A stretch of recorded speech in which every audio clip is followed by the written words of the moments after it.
C'est bon, Afi. Merci. Merci. Can you launch the 2023 the Pulitzer Center highlight video, please?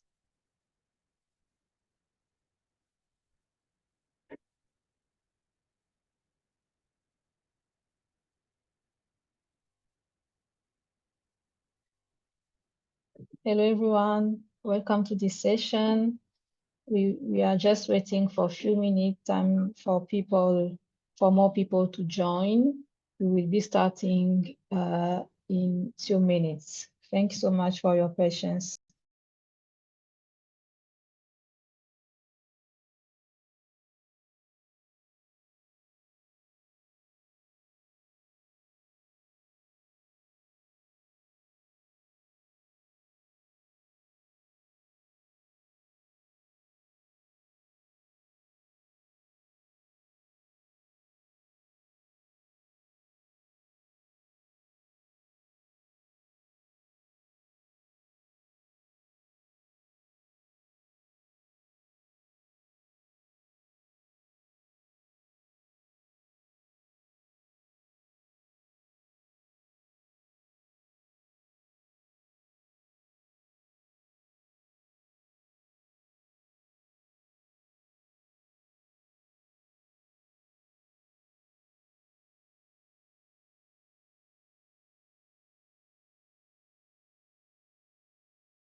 Good morning, good day, good afternoon to everyone joining us from across the world, and especially from the Africa continent.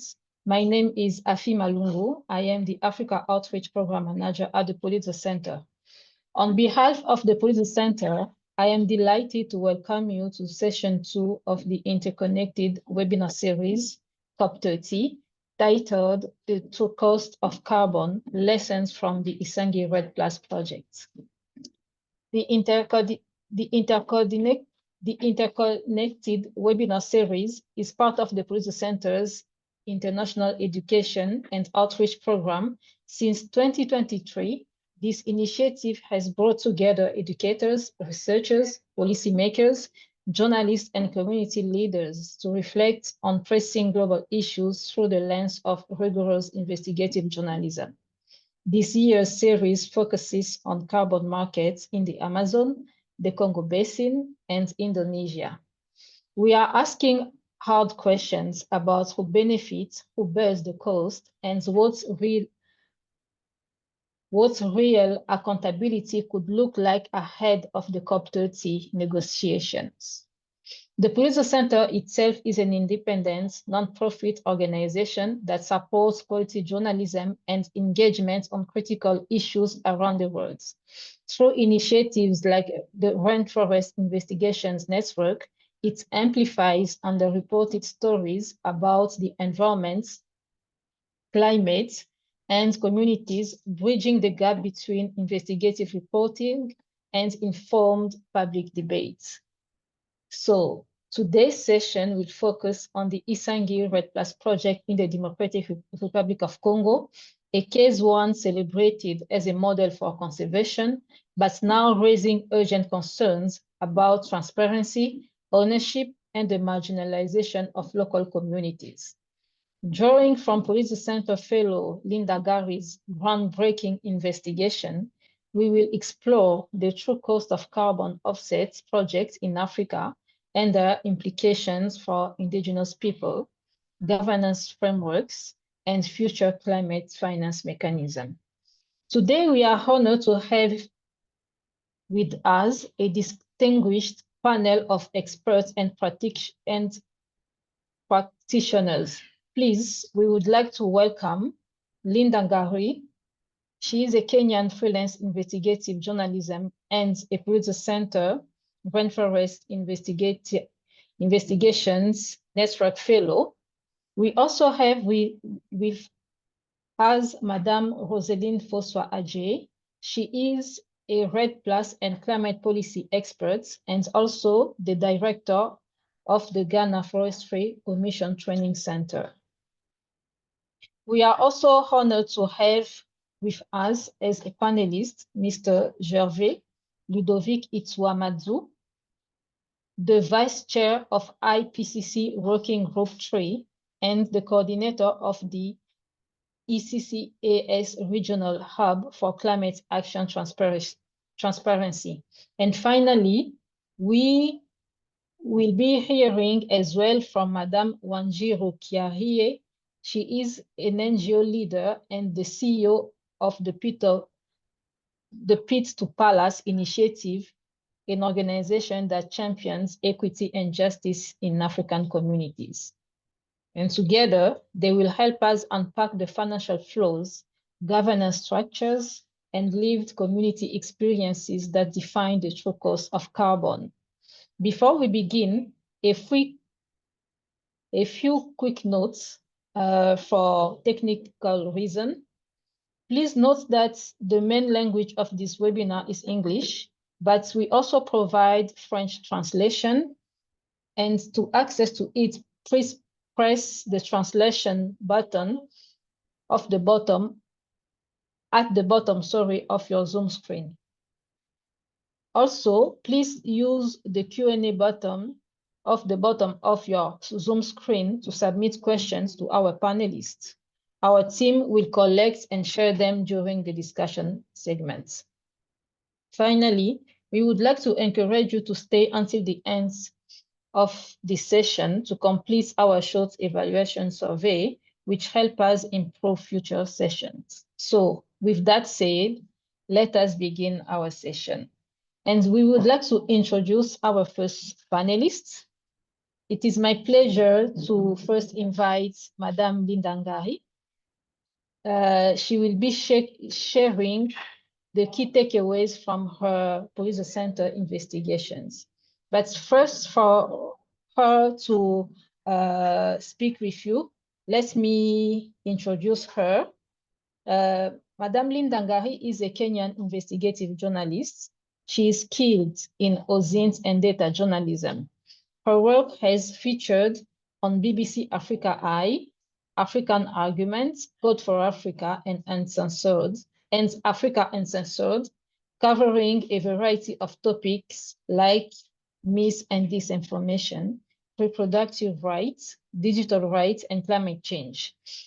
Notably, she is a recipient of ICFG's Michael Elliott Award and the Gaby Rado Newcomer Award. She holds a bachelor's degree in communications from Daystar University. Please, Madame Linda, please, can you come and share with us the key outcomes of your investigation? Thank you. Thank you, Afi. Hello to everyone. It's afternoon here. Good morning, good evening, depending on where you are. Happy to be here and to learn from the rest of the panel. So I'll just go into sharing my findings from the investigation that we held since 2024 March and was published in June 2025, which was very eye-opening on the subject of carbon credits and how they operate based on a village in DRC, Chopo Province, Isangi Territory. I hope my screen is visible. I've shared my screen. Okay, thank you. Yes, we can see your screen. Okay. So it's a two-part investigative story looking at carbon credits and the cost of capture. And to be clear, the capture here, for context, is just the impact that the specific project that we were looking into had on the indigenous community, that is the people of Isangi territory. And by and large, what my presentation looks into is a variety of challenges that we saw the people of Isangi territory undergoing, and also the kind of interconnected with other REDD+ projects I came across during research. And by and large, it's profiteering, where money is made from selling carbon credits. And this is a quote from Carbon Market Watch, where they say money made from selling carbon credits in the voluntary carbon markets is mostly diverted for profit to actors. And most of the investors or financiers, for example, in DRC in particular, all the projects are either fully or partly funded by people from the global north. And some of the biggest investors were Americans. So profiteering, a disregard for FPIC, that is consulting and thoroughly informing indigenous communities what the projects are about, how they would benefit. Just the basic understanding of what carbon credits are, we found, is something that communities didn't really know. So the other challenge was things like carbon colonialism. Again, I guess goes back to the Carbon Market Watch findings that most projects are funded by people from the global north, and often it's for profiteering without benefiting local communities.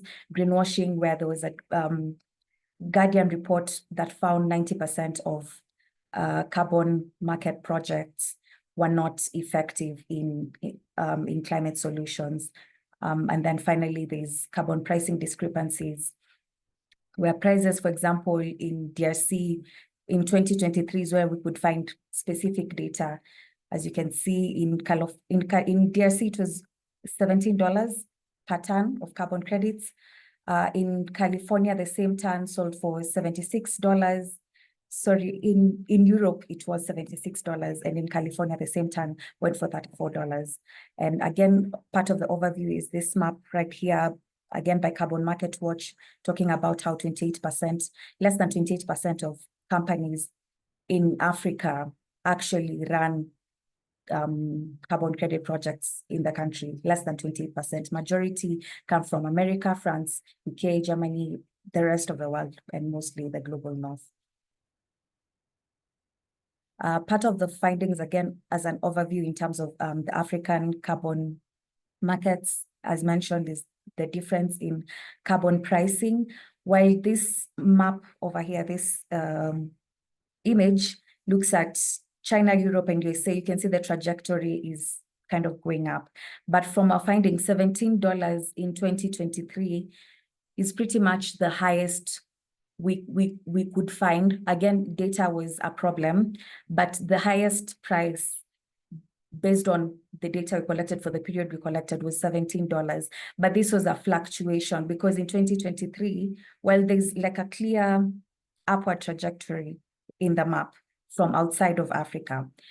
With a focus on DRC alone, there was a tank in 2024 where a ton of carbon credits from DRC went down to $5 per ton, which is, again, a downward trajectory from $17 in 2023. And we found that $5 was like the model price, rather like for most years, 2024, and I also think 2022, based on the expert that we quoted. He said, like, in those 2 years, the price was $5. We didn't have enough data, but from what we collected, the conclusion was that $5 is the price of a ton of carbon credit sold from DRC. So this is the story of Isangi REDD+. Isangi REDD+ was first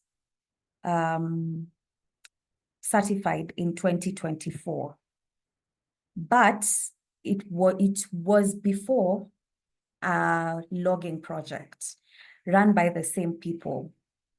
And the conversion of logging projects into climate solutions, it would be put in form of, now we are moving into a more climate sustainable project through selling carbon credits by conserving the forest. So therefore, the community was told they'll not be cutting any trees anymore, but the community members still don't have rights to the land because it would now be moved into a project that sold carbon credits. And one of the problems we found with that is that the community members were not necessarily informed about what this change meant for them. It just was basically that, yes, we're not going to cut trees anymore, but you still can't use your land. And they gave them a list of promises like schools and bridges that they will be built for through the selling of carbon credits. But initially in 2004, it was a project that profiteered from the land off of logging, where a piece of the Afromosia tree that used to be cut from the area would sell for about $2,000, and one trunk rather. And the promises made were kind of translated into the carbon credits project as well, because they were also promised roads and hospitals and schools. But since 2004 to 2014, when the project was converted, all the promises that were made about logging had not been met. 2009, the name of the company behind the project was changed to Jadora from Safbwa, but the people who were behind it are still the same American family that we'll get into later. In 2015, they started selling their project, the carbon credits. According to the Vera database, they already had clients that had bought credits. But in 2019, that's about 4 years later, is when the documents that we saw were signed by community chiefs. That kind of ignores the prior part of FPIC, because since 2014, how did Vera, for instance, know that the community was on board with this change or this project happening? We couldn't really tell what happened because no one knew about the carbon credit project until 2019, when the chiefs signed a contract. And then in 2020, the same group of people that started logging and had now started selling carbon credits were already filing for a bigger project that's about twice the size of Isangi Red Plus. This new project was called Chopolomami. And in 2022, they built classrooms, 7 classrooms, even though we found that there's about at least $7 million that was made out of the Isangi Red Plus project, but 7 classrooms is all that was built out of a promise of 30 modern schools. And that's just one promise, because there's a whole other list of promises like hospitals and roads. In 2023, the Isangi community was given contracts to approve the Chopolomami project, which has not yet been validated by Vera. And then in June 2023, the project Isangi Red Plus was withdrawn after a government mandate to do so, because they were found to have not followed procedure in converting it from the initial 2004 logging project to the 2024 carbon credit project. I hope we are together, but I hope the image on the screen can also help take you step by step of what was going on. And then in January 2024, the Ministry of Environment in DRC officially terminated Isangi Red Plus. And then in February 2024, Isangi, according to the Vera database, is where in January 2024, that's when the last carbon credits were sold for Isangi Red Plus, even though the project was terminated about a month ago. Part of the problems again around Isangi Red Plus was that things that ideally should happen, like the Red Plus coordinator knowing how much credits have been sold so that the benefits can be shared across the community, the government, and all that. According to a report by Mongabe, as of even 2022, remember the project was approved in 2014, no one knew how much credits were sold, which is interesting because even as a researcher, this information was publicly available on Vera.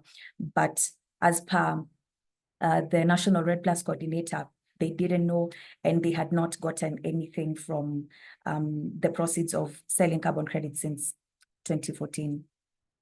Another problem is that, according to one of the officials working for the environmental ministry in DRC, the laws are kind of catching up. So the laws to deal with regulating or benefit sharing mechanisms around carbon credit projects were introduced in 2021.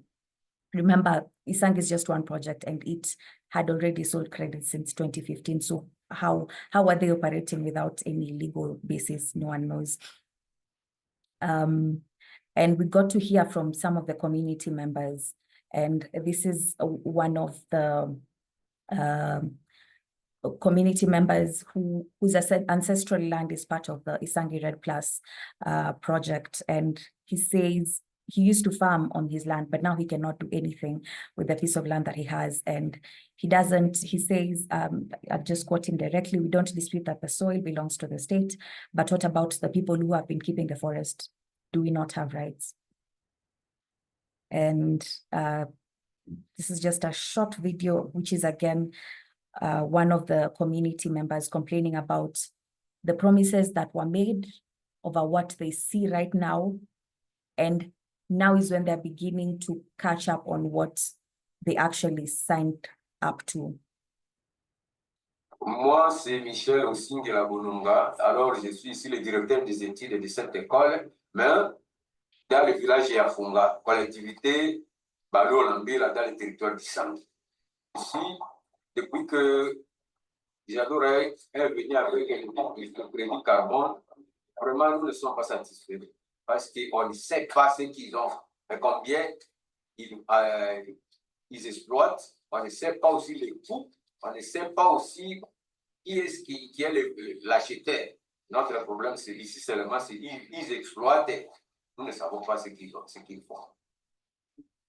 D'ailleurs, pour le cahier de charges, on s'est convenu que ils construisent 33 écoles dans 33 villages. Alors ici, chez nous, ils ont essayé de faire seulement ça parce que nous sommes ici, mais vous voyez, l'État, c'est inachevé, ils n'ont rien, il n'y a même pas de pavement, il n'y a pas de quoi. Et c'est la toute première école, c'est dans les premiers villages. Or, aujourd'hui, leur projet a pris fin. Les $300, on ne reçoit plus ce qu'on s'est convenu. On ne reçoit plus. Dans 33 villages. Dans 33 villages, c'était $300 par village. Fois 33, là, ça va donner 990 $. Mais ils ne donnent plus. Ça fait environ 7 ans, 8 ans comme ça. Ils ne font rien. So from what he says, community benefits are often overlooked. From the logging proceeds since 2004 to 2014, this is the school that had been built by the same people under the name Safbois. And then, okay, so this is one of the school buildings initially from the logging proceeds. There's now a 7-classroom building built out of the modern schools that were promised, but still the community feels like they were cheated, because what about all the other promises that were made? And even so, when the new building was put up around 2022, they came to put up a new building, and then they came again with another contract for now the Shopolomami projects. It's like, yeah, this is what we've done. So, give us more land rights for this other bigger project that we promise to give you more schools, even though they've not done what they promised in like almost 20 years since 2004, if we count the logging project duration. So they opened a Facebook page, and this is one of the posts showing that they approached the community in November 2020. So this was part of just monitoring the timelines. 2020 is when they approached the community, even though they signed a contract some months back in like 2019, December. But in that case, that's still more than 4 years since they started selling carbon credits in 2015. So the prior part of FPIC is not really considered. And here goes the financiers. Here goes the profiles of the people behind the projects, from the logging project under the name Safboa to the carbon credit project under the name Jadora, and now a bigger Chopolomami project, which is a grouped project, but 3 of the companies we learned were connected to the same family, and this is the Blattner family. Brandon Blattner is the CEO at Jadora. Daniel Blattner signs off the contract as the president, or rather the representative of Jadora, and even with the bigger Chopolomami project, there's all the other companies involved. The same name comes up, Daniel Blattner, as the president of about 4 companies in the grouped project, which is supposed to be backed by, again, many companies, but they're all under the same individual. So going back to just the previous slide that pointed out to the fact that most of the profit made goes to private actors located in the global north. And part of this, which is something that could be investigated later, is whether the government is complicit in all this. So this image right here is a cutout from a New York Times newspaper in the 80s. And this is the title reads Getting Rich in Zaire, an American Tells How. So this American is again connected to the Blattner family. His name is Elwin Blattner. At the time in the 80s, they owned about 15 million hectares of land in DRC, and we found at least 40 companies in the country. So these are people who are very, very much in the system, and like they've been operating in DRC and own a lot of companies. In fact, like the 4th largest bank is still owned by the same, BIAC was the name, is owned by the same family. They get contracts. For example, one of the contracts we found was to construct the Goma airport. So again, part of the things that we were questioning was whether the government officials are actually complicit, and whether there's a bigger system that enables taking advantage of community members by people who, have power that is beyond what the community members can even begin to question. And that's what my story was majorly highlighting. So this is just to show the reach of the Blattner family, and maybe how big they've gone. They had sold more than 1.3 million credits before the government caught up. They sold to notable global organizations, as listed on the slide there, and they made at least $7 million US. And as mentioned, own at least 40 companies within the country, have been implicated in a number of corrupt cases that we couldn't trace whether they were actually charged for these cases or what happened. No one really knows. So these are the 2 things majorly, according to the community members. Only these 2 structures are what the community members have gotten.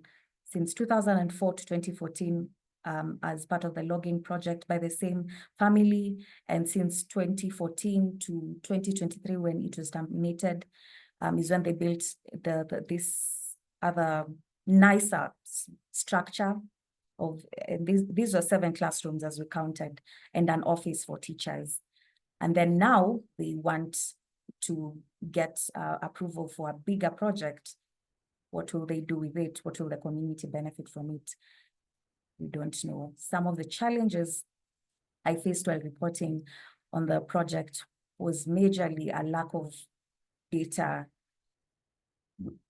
It was very difficult to find information.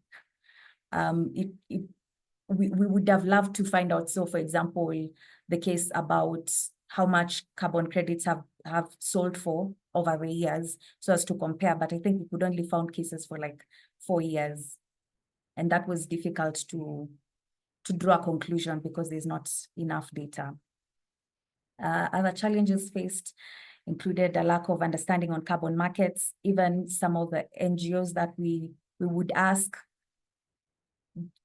people really don't know. So even sometimes there's a group of NGO that we first approached asking about Isangi Red Plus. And basically they'll just say, oh, you know, they're helping the community, they're really helping us, and they're also conserving the environment, full stop. And this was supposed to be like an environmental NGO that was supposed to give us information. So they didn't really go beyond questioning. But I guess the other problem about it is a lot of NGOs have come up trying to be the brokers or the agents in between, connecting the financiers and the communities. And it's just become more of a money-making scheme over consideration for climate solutions, but it also doesn't help that even the laws are still catching up. And finally, the question I raised earlier, are government officials complicit, or do they also need to understand what is going on? That part we still couldn't figure out because a lot of government officials were either unwilling to comment or would just not know what is going on. And that is my attempt to summarize a 2-part series that took 1 year, and I'd urge you to go through the story. Any feedback is welcomed. It was published on Africa Uncensored. Thank you. Thank you so much, dear Linda, and thanks so much for actually opening this webinar topic, because your investigation is the one that inspired this session. And thanks so much for opening our eyes. So regarding this particular situation where we can see the communities not or poorly benefiting from these mechanism of the carbon markets, we would like to understand more about it. And now we would like to welcome Madame Roseline Fossoa-Adjei. Madame Roseline Fossoa-Adjei is the REDD+ and climate policy expert. She's the director at the Ghana Forestry Commission Training Center. She is also a distinguished Humphrey Fellow of the United States Department of State and a highly accomplished REDD+ forest governance and climate policy expert. Madame Roseline has gained over 19 years of work experience in Ghana's government, and has served as the Director Climate Change at the Forestry Commission for the past 7 years, and has recently been appointed as the Director of the Forestry Commission Training Center. With global funding, she has managed diverse forest landscape programs. She has also served as a guest lecturer at the University of Ghana, Yale University, the London School of Economics, and the Forestry Commission Training Center. On the international front, she sits on the UN REDD and the Architecture of REDD+ transaction boards and she is a globally known voice for forest and REDD+. Finally, she holds a Young Professionals and Youth Coalition MTN Pulse Award for Africa Role Model Women Executive in Leadership and Shiro of the Year Award from the 7th edition of Ghana Outstanding Women Awards. Thank you, Madam Rosaline, to join us. Please guide us through your presentation. Thank you so much, Afi, and welcome to everybody who is on this webinar. I see the numbers going up. It's quite exciting to see that we have so many people from different parts of the world joining us, and I'm very happy that the organizers invited me to be here. And thank you so much, Linda. That was really one insightful presentation from you of what is going on the ground in one of these REDD+ projects. So Ghana is a country that has been in the REDD+ space for the past 17 years. We have basically promoted jurisdictional REDD+, and my slides are going to tell you more of the genesis of REDD+, how it was framed internationally to be, how the implementation began, why it was so. I would also take you through a case study of how Ghana has worked through from readiness to the results-based payment phase, how communities have been involved. And then we look at some of the pros and cons of doing either project or jurisdictional, and going forward, after 17 years, how the world should embrace REDD+ and how we should define policy. So I'm going to share my screen, and please let me know if you see my screen. Please, do you see my screen? Yes, we can see your screen. Okay. Okay. Thank you very much. So the genesis of REDD+ and how we all got here. Now, REDD+ is designed as an incentive mechanism flowing from the United Nations Framework Convention on Climate Change. The conversation started in 2005, and really the idea is that countries, tropical forest countries, are going to be compensated for actions to reduce emissions from deforestation and forest degradation. And also there are going to be other aspects such as sustainable forest management, biodiversity conservation, and then enhancement of forest carbon stocks, which would also be rewarded. By and large, a number of countries have worked on the deforestation aspects. For Ghana, we've done 3 aspects of this: deforestation, forest degradation, and then enhancement of forest carbon stocks, which a number of project-based REDD+ ideas were founded on, because that's basically doing a lot more of planting, so the removals aspect. When you talk REDD+, you talk about reductions and then removals. It's either you are preserving the existing forest, so you are reducing the emissions, or you are planting up degraded areas, and that is when removals come in, because the trees are sequestering carbon dioxide for their food production. Now, the negotiations around REDD+, and this is where we all need to have a very good understanding, started as a jurisdictional approach, not a project approach, because the conversation was that accountability must be promoted, and accountability, when we talk about accountability here, civil society plays a key role, traceability of actions, transparency of interventions and also transactions, and then inclusive and shared governance. These are key benchmarks that must support REDD+ implementation. And so since 2005, when the conversation started, it then emerged into the definition of what is known as the Warsaw Framework, which has 4 pillars. For every country engaged in REDD+, it says that you must develop a national REDD+ strategy. So in your national REDD+ strategy, you need to define your drivers of deforestation, and then you need to holistically define what the solutions will be.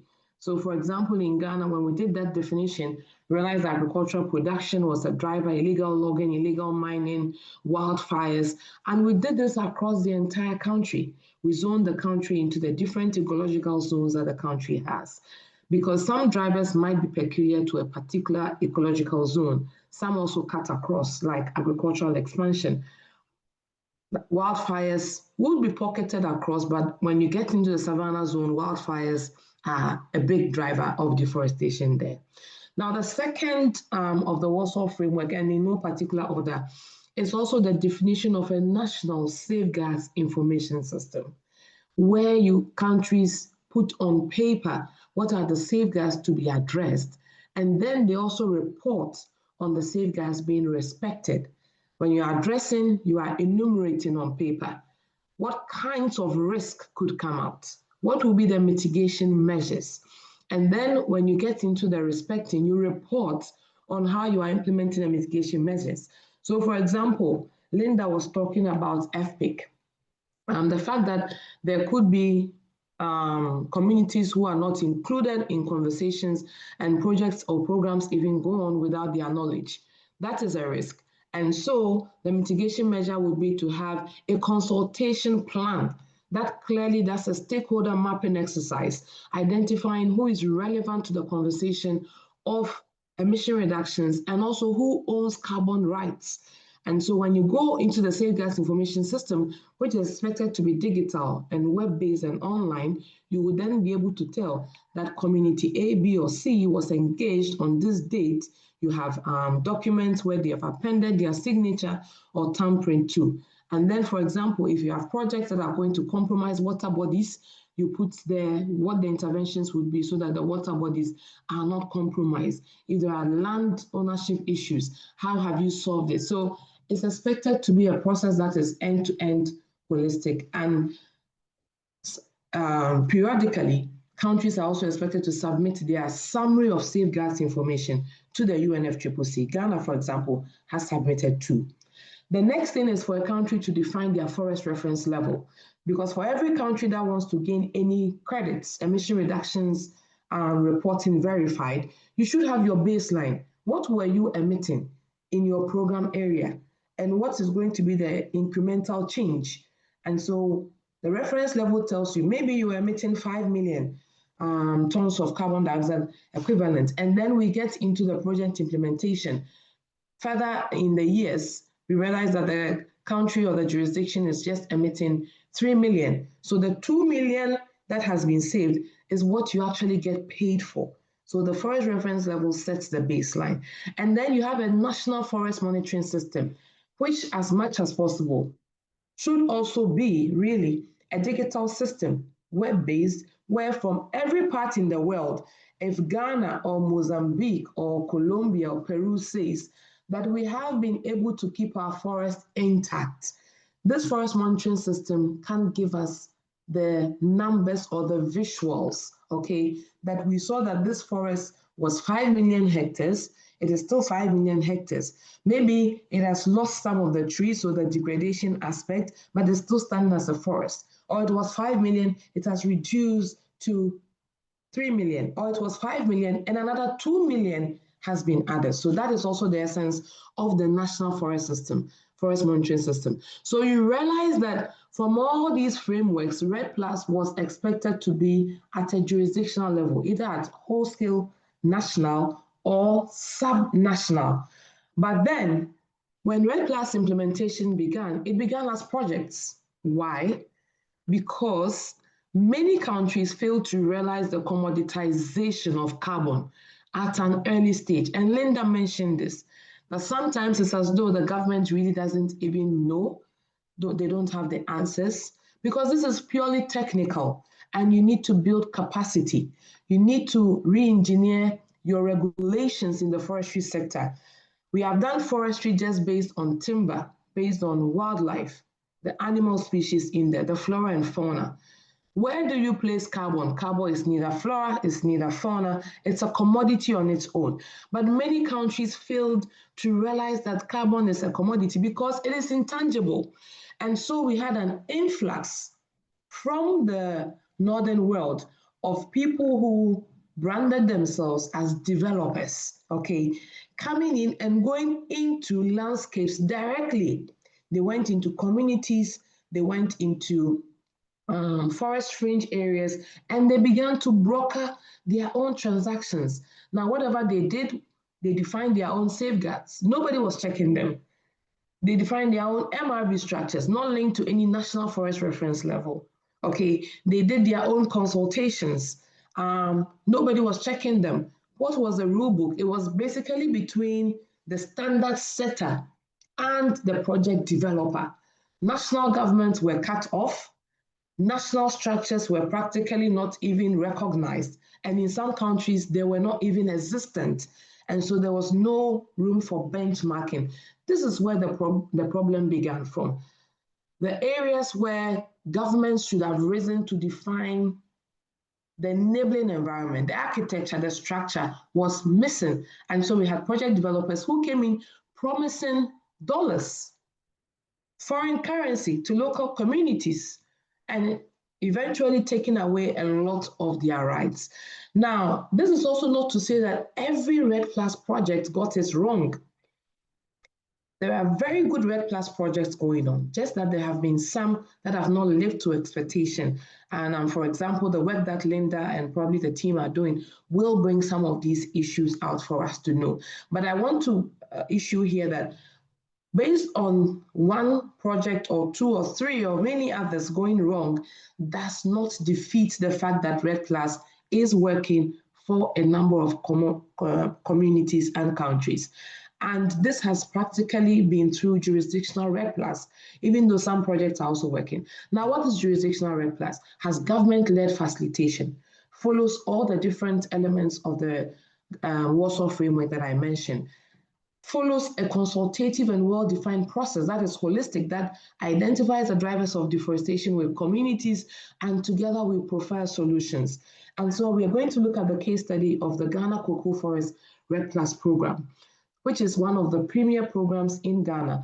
This program emerged out of a 10-year process of readiness. Now, that 10-year process of readiness consulted local communities, defined institutional arrangements at the national level, went on to define governance arrangements at the landscape level, including local communities, including private sector, civil society, and defined how we should do a landscape level zoning to ensure that as much as possible, everyone is engaged. Now, doing REDD+ at the jurisdictional level is so big and huge. Sometimes not everybody might be engaged, but depending on the architecture you put in place, you have constituents and you have leaders who represent them. And so this program was birthed to help improve land use and boost socioeconomic development in the high forest zone where we have cocoa. I'm sure that you know what cocoa means to Ghana.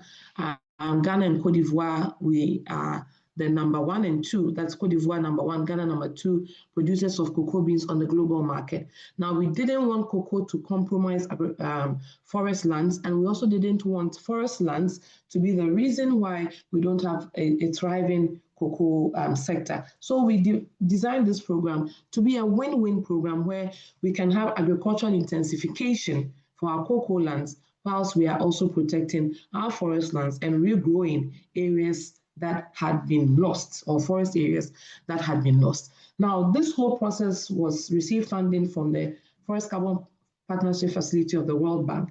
The readiness phase was through grants, and then we moved into the grants of about $8 million plus, and then we moved into the results-based payment phase, where the government of Ghana performs, okay, based on our REDD+ strategy, and then after the performance, we have third-party validation and verification, and then we are paid for our reported emission reductions. At the moment, 2 of such emission reductions have been reported for this particular program for the period 2019 to 2021. Payments already received in the country. The first was $4.8 million plus, and the second was $16.8 million plus. Now, probably the question you are asking is, how was this shared? Now, after all the consultations with the communities, we designed a benefit sharing plan.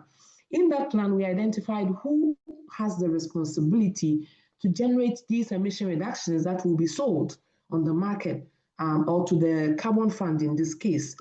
And when it is sold, how do we define who gets what? In that definition, we realize that 69% must go directly to communities. And the communities cluster themselves in what we call hotspot intervention areas, HIAs. Now, out of that, we have farmer groups, we have traditional authorities who are mainly the custodians of the land, and then we also have the larger communities who are necessarily not farmers, and everybody has a reward in there. And so the funds are put first to support direct farming activities, and then we have some going into community-based activities. Now, if you enter any of these landscapes, this is typically how it looks like. We form community resource management committees, that is the CRMCs you see. We cluster them into what we call the community resource management areas, and then they define their executive committees, they elect their leaders, cluster them again into a sub-level hotspot intervention area, and out of that, they cluster again into the overall management landscape board, which is the hotspot intervention area management board. Now, this board is the one that engages with government, engages with private sector in the community, and also engages even with the traditional authorities. So you see that we've built a whole inclusive and well-integrated governance structure that makes sure that communities have a voice, they are well represented, they speak to their own actions, but then they also speak to the development agenda that is rolled out by government, with the government facilitating to do the safeguards, the MRV reporting, and all other works. Now, in pictorial terms, this is how it looks. Once Ghana receives the money from the Carbon Fund, there is a national trustee, or what we call the dedicated account trustee, RED Plus dedicated account board or steering committee. Now they sit to vet what each beneficiary has done and so must receive these payments. Now the Forestry Commission that houses the National RED Plus Secretariat is also a beneficiary. So we are not the one that decides. This board decides. It's a 7-member board, and then they release the funding or the payments that have been received, the finance. Now, this goes directly into each beneficiary's own account. So contrary to the project that Linda presented, where communities did not even see maybe the 7 million or whatever it was worth, in Ghana's case, and for this particular program, the communities have their own bank accounts. Government is not even a signatory to the bank account. They withdraw their own money, they pay for their own purchases, they pay for their own projects that they do, and they are their own signatories managing these accounts. Now, some of the use of proceeds. For the government proceeds, what government has decided is that we use some to finance the conversations on inclusive governance, to also do a lot more law enforcement. So we purchase a number of equipment and logistics, including vehicles, to protect the forest land. And then we also give back again to the community through what we call the modified Tonja system, where we have degraded areas, government provides seedlings for the farmers or the local communities to take these seedlings, get into an area of land that is allocated, they're able to stay there for about 3 to 5 years, plant their food crops, plant the tree seedlings, and tend to them until the trees reach canopy closure and the communities exit. So you see that this is already a system that Ghana had been doing through forest plantation strategy. And so we just adopted it into the RED Plus conversation, because RED Plus is only enhancing what has already been done that is a best practice and nuancing it at scale. And then you go into the communities. As I mentioned, there is support directly for the farmers. Now, all these things that you see that the farmers have purchased, and we've done an aggregation of the beneficiaries by male and female, according to the hotspot intervention areas that this program has, and there are 6 of them. They purchase all these items based on their own assessment of their needs for farming. So cutlasses, Wellington boots, some of them also bought cocoa seedlings to plant in their old farms that need rehabilitation. They bought sprayers, they bought organic fertilizers. This does not have any government interruption in the process. All that government does is to ensure that the plan that was laid out is being followed so we can also report to the World Bank. Now, we have community projects that the communities themselves have also commissioned. They do their own procurement, they do their own financial reporting. They identify what they need in the community. If it's a borehole, they construct it, they label it nicely. And this is done also in accordance, with the local development plan. So every community in Ghana has an assembly that has authority over them, and the assembly has their development plans. Now, most of these plans must be implemented by government, but because of lack of funding, some have not been implemented. And so the community says that once we are receiving Red Plus payments, we want to use them to do these community projects. Some have bought school decks for some schools. There have been health centers that have been reconstructed, but a lot of them has been access to potable drinking water, which is solving a lot of health issues. And this is driven entirely by the communities. As you can see, no government interference in here. Now, this is not to say that jurisdictional Red Plus has all the answers. However, in a very well-structured jurisdictional Red Plus program, some of the findings that Linda presented are minimized because there's transparency. The communities know what they are going to get. Every community in this program knows that the ton of carbon was sold for $5. It is based on performance. We do a performance rating using remote sensing imagery. So not every community receives the same amount. If you, in your locality, deforestation persists, you're actually penalized. If you're able to reduce deforestation, you gain points. We have a number of indicators, both environmental and social, and all the communities know. We sit down, we do that assessment, and then we do on a pro rata basis. They know that I am going to receive this, I'm going to receive that. It comes in, their leaders sit with them, define what they want to do, they get it done, and there's transparency in there. Now, the benefits to locals are not limited at all. This is 69% of everything that is received going to the locals. And so you realize that the benefits are more to the locals. Now, there are large-scale stakeholder engagements, and civil society play a key role in there. And so they increase accountability and transparency. We also reduce leakage, and permanence is addressed better at such a scale because you are doing interventions across a bigger scale. As I mentioned, this is the cocoa growing area of Ghana. And once you work on leakage, nobody is going to move out of that space to go and do cocoa, maybe in the transition or maybe in the northern savannah. We have done this at a jurisdictional scale to also reduce leakage of the drivers of deforestation and ensure that permanence is better addressed. Governance is inclusive and accountability structures are well defined. But it is important to note that jurisdictional Red Plus has its own challenges. Now, as I'm talking here beautifully, it's taken so many years to get to where Ghana is.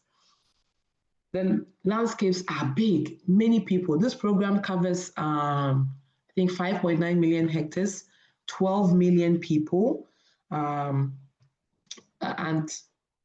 12 million people with varying needs, with varying perspectives.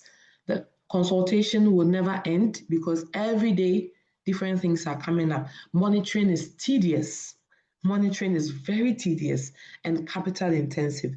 Validation and verification takes a longer time. The definition of who has even the right to transfer the title. In this case, government is transferring the title. Government does not own the title. And it's also based on what kind of land ownership arrangements that a country or a jurisdiction has. Defining the ownership of the carbon rights is a lot of work. You don't want to compromise anybody's rights and infringe on their rights. It requires everybody getting involved, so it's very time consuming.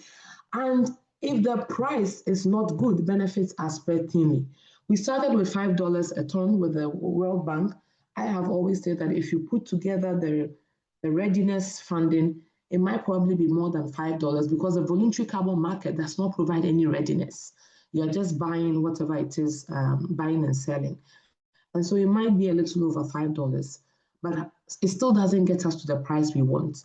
We've done some assessment, and really if we must be able to compensate local communities well for their interventions and actions to reduce deforestation, we are talking about $25 to $30. At the moment, the largest transaction that Ghana has been able to sign has a price point of $17 and upwards a bit per ton of carbon. That's the largest, but we can't get to $30. And so at a jurisdictional level, we realize that if the price is not good, your benefits are spread so thinly. And typical of most of us or humans, the moment you get the benefit and it's off, you even forget the program. And so sometimes you visit communities and whatever they bought, they have already used it and probably it's even destroyed. And they say, well, we didn't really see the benefits of this until another round comes in. And the validation verification, as I said, takes a long time. And so the time to receive the money also takes a long time.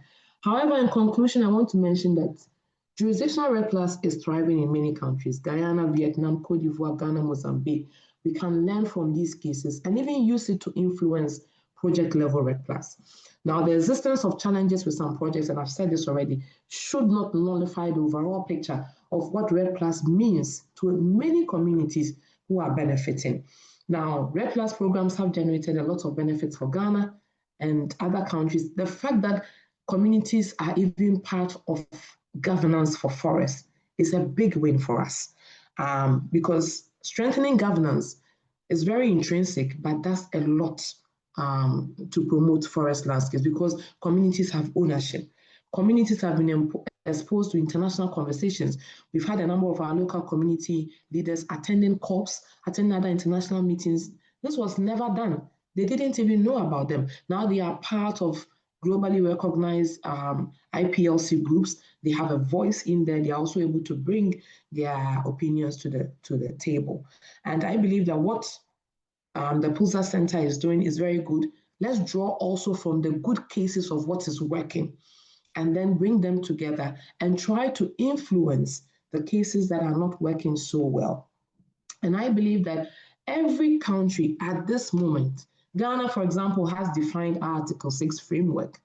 And now, if anyone wants to do a project, you need the letter of no objection or support from the particular sector.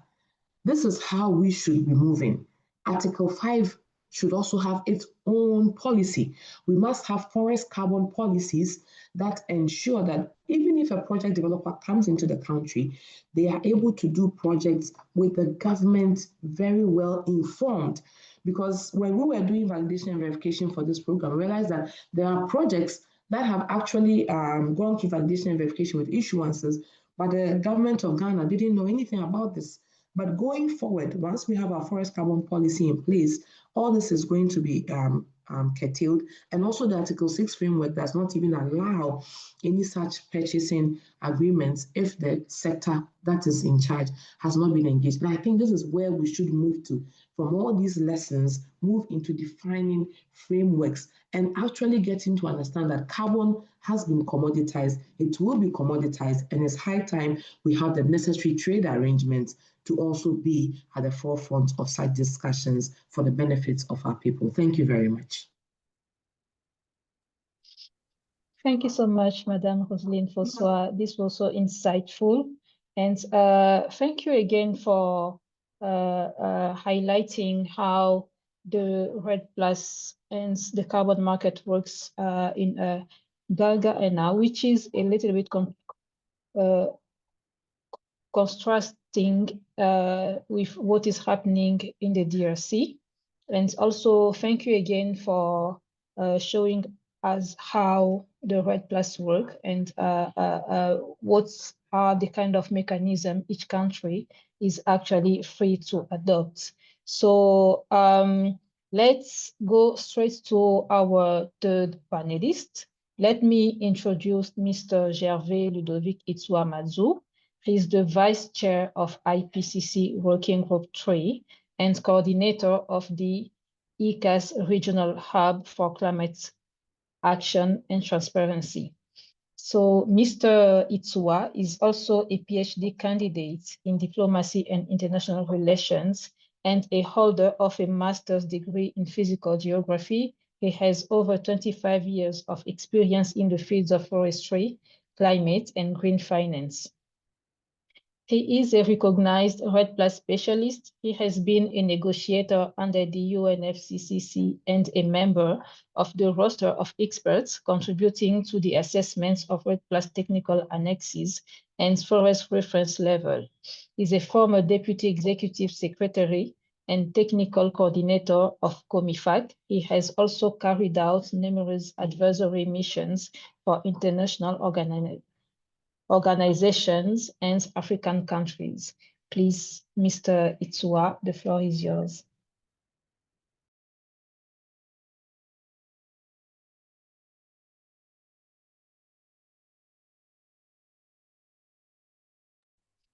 And before Mr. Itsua starts his presentation, I would like to invite all non-English speakers to connect to the translation in French that you can find at the bottom of your screen. Please click on the three dots if it's not displaying and click on the globe button. Thank you so much. Please, Mr. Itsua. Yes, thank you very much, Madame Afi, and good morning, colleagues and participants to this webinar. As stated by Ms. Afi, I will switch in French in order to bring people living in DRC friendly on what we are talking about, because DRC is an English, a French-speaking countries, and so I decided definitely to have this presentation in French. And thank you for Pulitzer Center to invite me, de m'avoir invité à ce webinaire pour partager une expérience, réfléchir à haute voix avec vous sur ce qui se passe à travers le monde, sur ces questions de la finance climatique, finance carbone, sur ces questions de la RED+, et de ces questions de tarification, comment ça s'est passé ou comment ça se passe, et également finalement où est-ce que les communautés forestières ou les populations se retrouvent. Moi, j'ai voulu parler des défis, des enjeux et des opportunités. J'ai proposé un petit plan et que nous allons suivre progressivement, aussi tenant compte du timing que nous avons. Ce que je n'ai pas besoin de rappeler, c'est qu'effectivement, le monde fait face à une crise environnementale et il est clair que le changement climatique est la plus visible à cause de ses effets. Il sape les efforts de développement économique, détruit nos cultures, fait tout ce que nous savons, détruit les habitations et autres.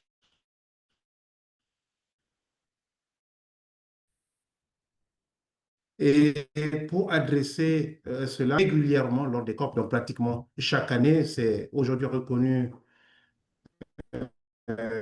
comme la plus grande instance de diplomatie qui se mobilise. Alors, autour de ça, nous avons plusieurs accords, la convention, les protocoles, les accords, les décisions de la COP qui sont adoptés et on ne peut pas s'en douter que l'accord de Paris, lorsqu'on l'adoptait, il mettait tout le monde d'accord pour adresser cette crise environnementale et l'accord de Paris, actuellement sur les textes, demeure l'espoir du monde pour faire face à cette crise environnementale. Ce que les scientifiques nous ont dit, c'est qu'il y a des choses qui sont dites et de façon objective et non prescriptive pour présenter aux décideurs diverses options stratégiques pour comment adresser cette crise et naturellement la finance carbone est l'une des options donc identifiées pour accélérer l'action climatique et contribuer à la crise environnementale. Donc, quand on parle de finance carbone, il faut tout de suite voir que c'est un moyen pour pousser l'action climatique. Et les premières évaluations qui ont été faites lorsque les CEDN des pays ont été déposés pour la première fois, surtout les deuxièmes, lorsqu'on a vu les intentions des pays à utiliser l'article 6 de l'accord de Paris pour renforcer leur action climatique, il a été évalué qu'à partir de 2030, c'est 400 milliards de dollars de USD qui seront mobilisés chaque année à partir de 2030 grâce à la mise en œuvre du mécanisme de l'article 6 et notamment donc, de la mise en œuvre de l'accord de Paris. Le jour où on a commencé à avancer ces questions, tout le monde s'est retourné pour dire, mais finalement, quelle est notre part? Donc, il est aussi juste qu'on se pose la question sur le rôle et quelle part pour les communautés forestières, parce que l'accord de Paris a clairement dit que nous ne pourrons pas atteindre les objectifs de l'accord de Paris sans la contribution du secteur forestier. Donc, il y a naturellement les enjeux. Qu'est-ce que les populations, communautés forestières peuvent gagner, perdre, ou qu'est-ce qu'ils peuvent faire pour influencer de la finance carbone? Donc, est-ce que les communautés forestières participent au processus de négociation de différents protocoles ou accords? Est-ce que les communautés forestières ont des capacités nécessaires pour s'y mêler? Est-ce qu'il existe un dispositif légal, réglementaire, institutionnel qui favorise cette implication? Ce sont effectivement des questions que nous devons nous poser pour voir si effectivement les populations ou les communautés peuvent tirer un profit aux côtés de tout ce qui se fait ou se mettait en place autour de la finance climatique ou la finance carbone. Donc, sur le plan politique, diplomatique et stratégique, c'est clair qu'on pose des défis, il y a des faiblesses, il y a des obstacles qui empêchent justement les pays forestiers, par exemple, nos communautés locales, à participer au processus. Nous avons des obstacles sur le plan institutionnel, organisationnel et de gouvernance. Il y a des manques de données scientifiques, il y a des obstacles sur le plan scientifique. Il faut de la recherche, il faut de l'innovation, il faut de la technologie et de l'information. Sur le plan de marketing et de communication, ça manque, effectivement. Il faut qu'on communique sur tout ça. De telles initiatives comme aujourd'hui sont à saluer. Il y a également des menaces ou des facteurs externes qui risquent, qui pèsent sur les possibilités des pays ou des communautés à participer à la finance carbone. Là, on peut clairement prendre le cas de l'insécurité et bien d'autres. La question est de savoir, est-ce qu'il y a des opportunités quand nous prenons le cas de l'Afrique centrale pour avoir dirigé la COMIFA, qui est une grande initiative de la Commission de la CEAC aujourd'hui. Vous pouvez voir qu'effectivement, en Afrique centrale, nous avons une directive sur-régionale sur l'intégration des populations locales et autochtones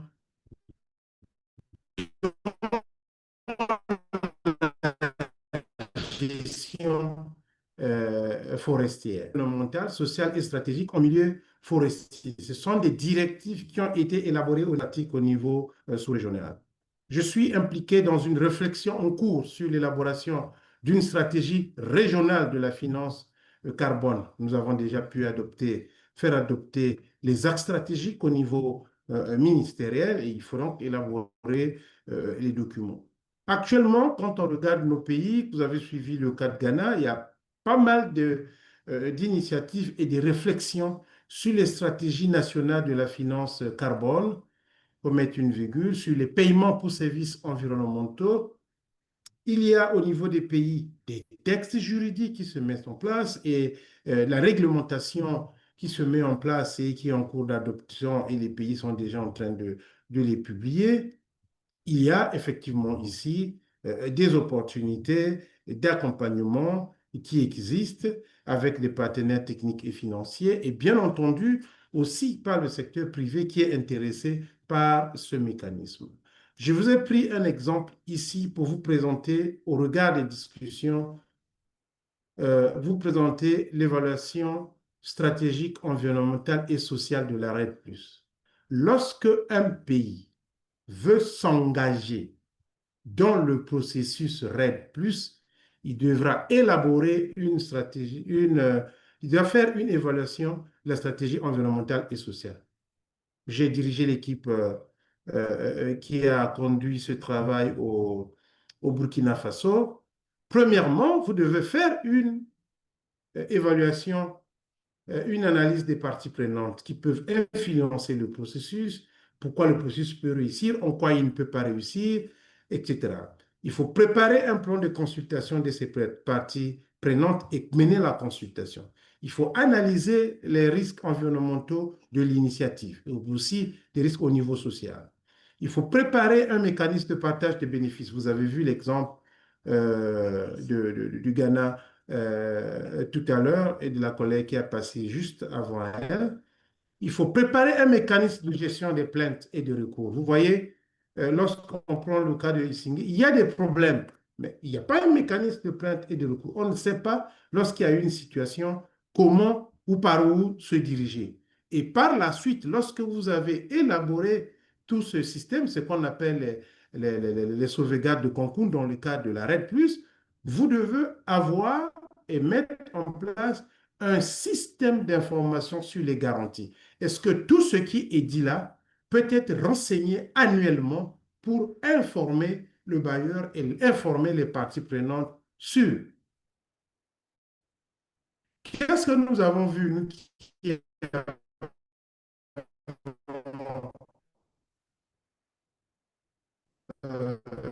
participé à la négociation de ce processus au niveau de la CNUC, c'est qu'en 2005, effectivement, mais le processus ne suit pas le cours de la CNUC. Tout de suite, il y a eu des activités en parallèle qui ont été développées par des entités différentes, même la Banque mondiale fait partie. Il y a eu des initiatives privées où chacun a commencé à s'engager, qui a fait de readiness, accompagner les pays dans les préparations, dans la préparation des documents pour accéder à la phase de readiness, comme on l'appelle. Et effectivement, puisque les initiatives sont parties dans tous les sens, chacun a commencé à préparer, à proposer ses prix. La Banque mondiale, effectivement, a commencé à nous proposer les 5 dollars la tonne, mais les pays au niveau national, au niveau régional, faisaient quoi? Plutôt, on a vu que oui, la Banque mondiale vient nous aider. Nous autres qui sommes les négociateurs, quand on partait rappeler aux ministres et aux leaders politiques, mais Monsieur le ministre, Madame la ministre, les 5 dollars là ne sont pas les négociateurs devraient débloquer le processus au niveau national. On ne veut pas que le pays accède à l'argent. Puis nous avons vu les initiatives privées qui provoquent, et ont commencé à relever les prix à 6, 7, 8. J'ai fait des études où la tonne était même évaluée à 12 dollars à l'époque, pendant qu'on faisait des études de quelques projets dans la sous-région ici. Mais c'est le privé qui dictait. Ce n'était pas les prix n'était pas fixé sur la base, comment tu dirais, de l'effort. Vous vous imaginez un rendu dans un gros pays comme la RDC, tous les éco-gardes que nous mettons dedans, tous les risques que ces enfants-là subissent, tous les cas de meurtre qu'il y a, ça contribue à préserver le climat mondial.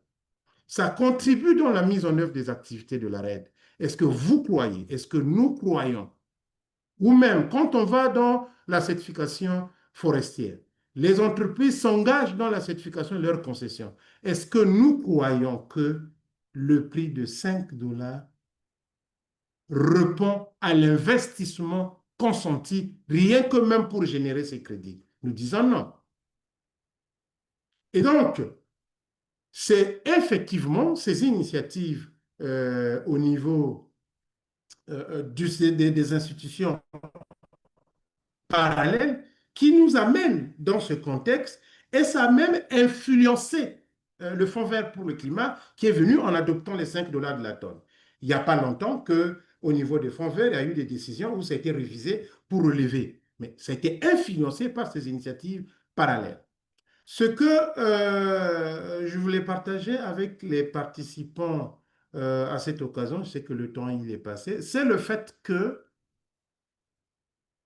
au niveau de nos sous-régions, au niveau de nos pays, les pays n'ont pas pris le lead pour concevoir des systèmes carbone au niveau national. Un pays comme la RDC, projet Isungi, on n'a pas besoin d'attendre un privé, quelqu'un qui part des États-Unis qui vient acheter. Un système au niveau national, grâce à toutes les entreprises qui opèrent, qui veulent verdir leurs activités, on peut avoir un prix à la tonne suffisamment conséquent. Une région comme l'Afrique centrale, nous avons de la production minière, nous avons les hydrocarbures, nous avons des entreprises qui produisent les ciments, qui font du sucre, qui font de la bière, etc. Nous pouvons concevoir un système carbone où c'est nous-mêmes qui fixons le prix de la tonne de carbone au lieu d'attendre que ça soit imposé de l'extérieur. Mais conçu comme ça, effectivement, nous pouvons avoir le niveau de prix de la tonne comme les marchés régulés. Parce que les gens se posent la question, pourquoi chez nous, la tonne est vendue à 5 $? Pourquoi en Europe, ils ont des tonnes de 100 $, de 70 $, avec des projections qui partent jusqu'à 300 $. Mais c'est parce qu'ils ont un marché régulé au niveau européen et le prix de la tonne est fixé sur la base de cette régulation. Donc, pour conclure, c'est pour dire qu'effectivement, cette question, avec la mise en œuvre de l'article 6, ou toutes les initiatives que nous avons au niveau, c'est véritablement l'histoire de cet iceberg, où vous dites qu'il y a beaucoup de problèmes en profondeur. J'ai suivi l'enquête qui a été menée dans le cas des Isungi, qui effectivement indexe même les administrations pour ne pas avoir contribué à ce que le processus se mette en place régulièrement. Une petite parenthèse, j'ai dirigé un projet en République du Congo qui faisait le suivi du respect de la mise en œuvre des cahiers des charges par les sociétés d'exploitation forestière industrielle.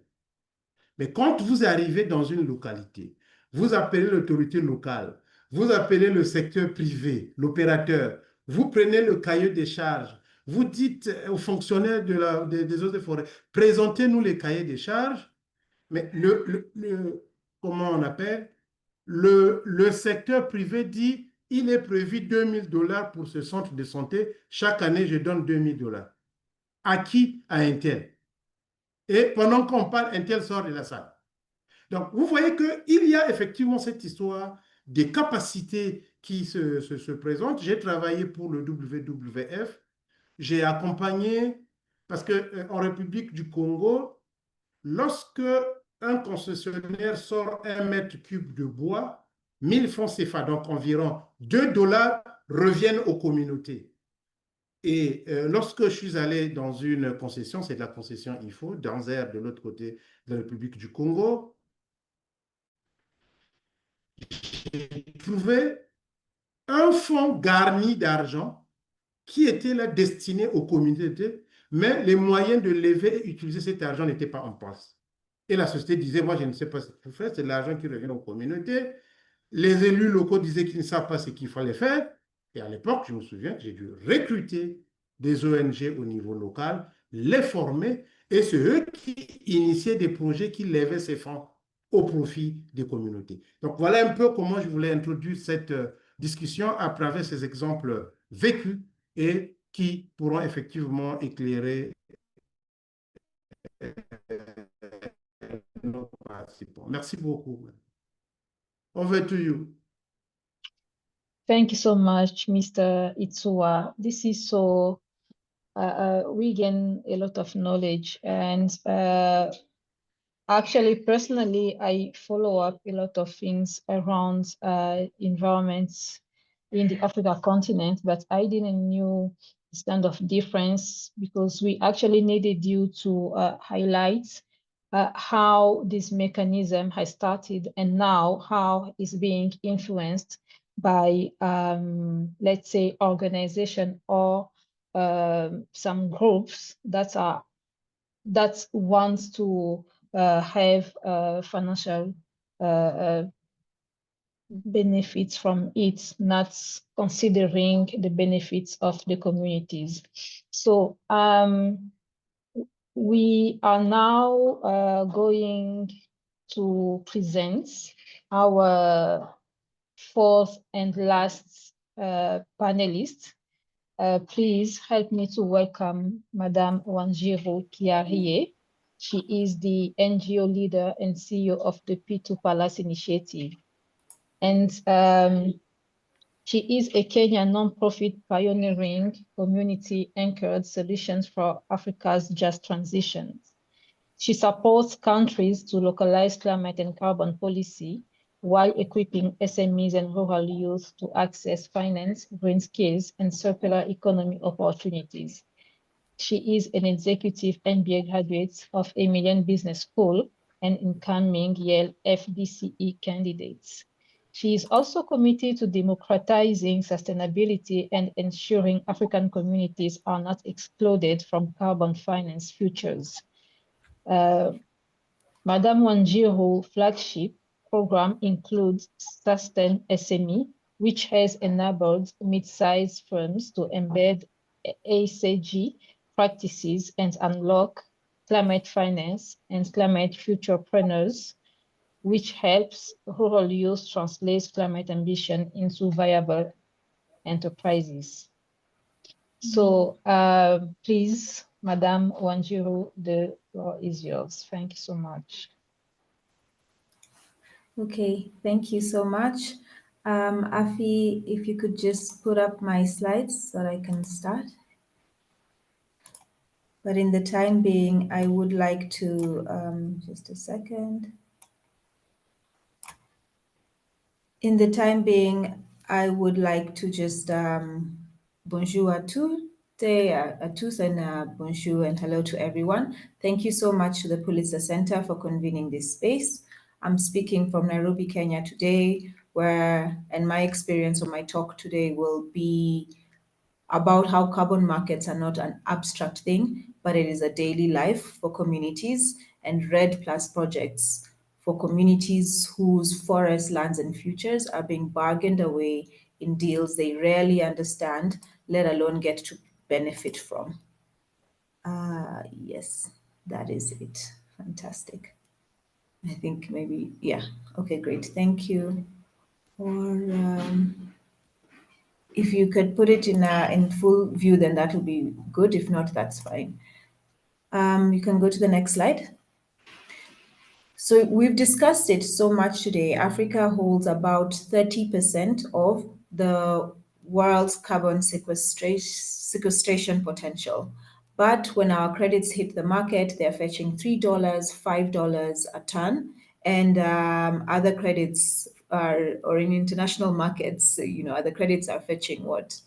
$15, $20, $25 a ton, right? So why is it that the African credits are unable to command this same fair market value? I'm still on the previous slide, but it's okay. But behind those numbers, there are actual stories. When an African credit is sold at a discount, it means that the livelihoods of indigenous communities who have been evicted from the only homes they have known for projects that are being brokered offshore, their livelihoods are being interrupted.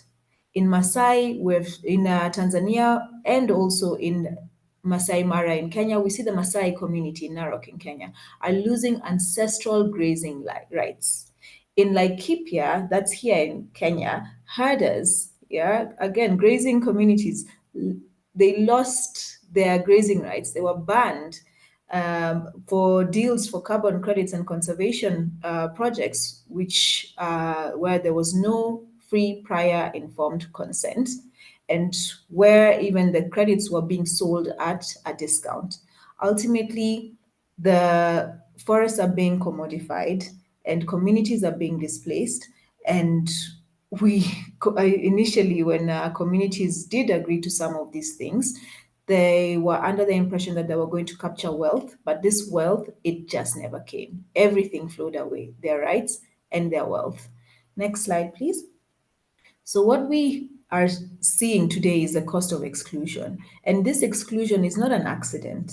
It is by design, echoing again what Linda's deep investigative study did. It's a design. We have global buyers are scooping up credits at bargain prices, while local communities, West Africa, East Africa, or rather Central Africa, South Africa, are being are being pushed off their land. At the same time, we're witnessing an erosion of governance. So even if we might have, for example, in Kenya, a very elegant policy framework on climate change and on and carbon credits and carbon markets, we have poor enforcement. More recently, just last year in 2024, the Supreme Court of Kenya effectively reduced public participation, which is part of a process of free, prior, informed consent, to a tick the box exercise where we said, okay, all you have to do is conduct the public participation. You do not actually need to act on the feedback that has been collected. And when such a decision comes from the uppermost, the apex court in the land, what does that mean for other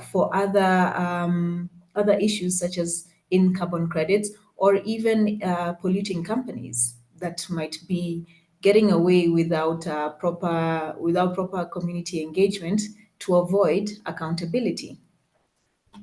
So for as long as our institutional architecture remains inadequately resourced in Africa, as long as independence is low, and as long as oversight authority is wanting, we will continue to witness local actors colluding with these rogue carbon project developers and legitimizing extractive community carbon credit schemes. No matter how great the policy framework is, we will keep tripping if enforcement remains weak. But enforcement is also very, very expensive. When we talk about free, prior, informed consent, it's not free. You have to go and visit all of the members of the communities in different places or bring them all together. You have to translate what it is that you're speaking about to their local languages if need be. You need to have inclusive concerns for inclusivities, and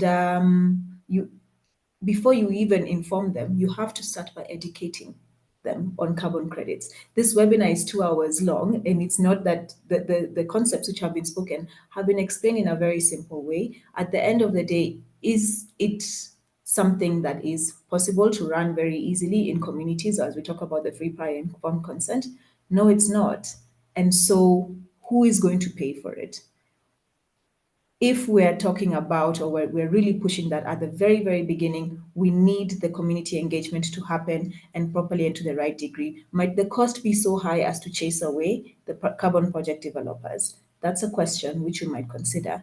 And then if yes, are these the carbon project developers with whom we want to engage with at the grassroots level?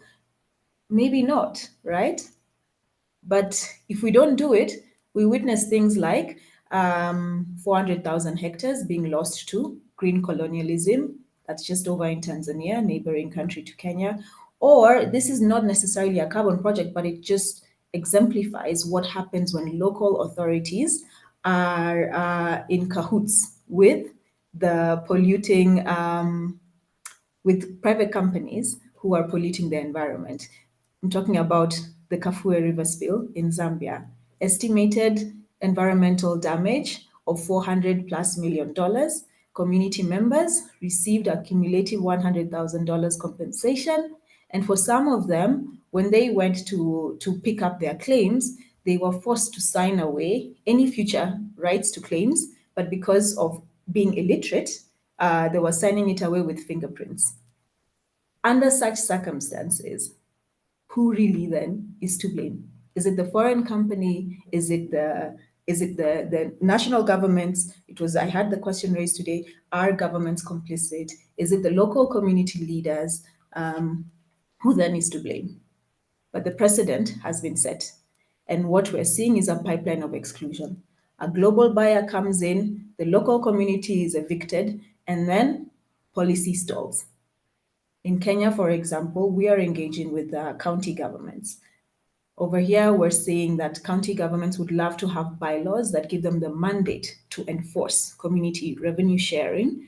But unfortunately, what we're also witnessing is county assembly members are bargaining. They're engaging in political bargaining and requesting for allowances to show up to debate on and pass these bylaws. So even where there is a desire to do right by the community, we're having very same members of these communities coming in and playing games and gambling away people's livelihoods. And this now brings me back, forgetting even about the free, prior, informed consent, who really is going to train and educate the communities.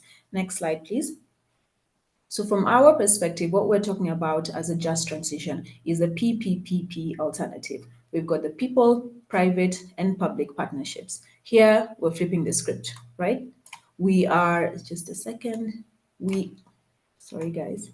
So we are positioning the community as co-owners, not just as bystanders.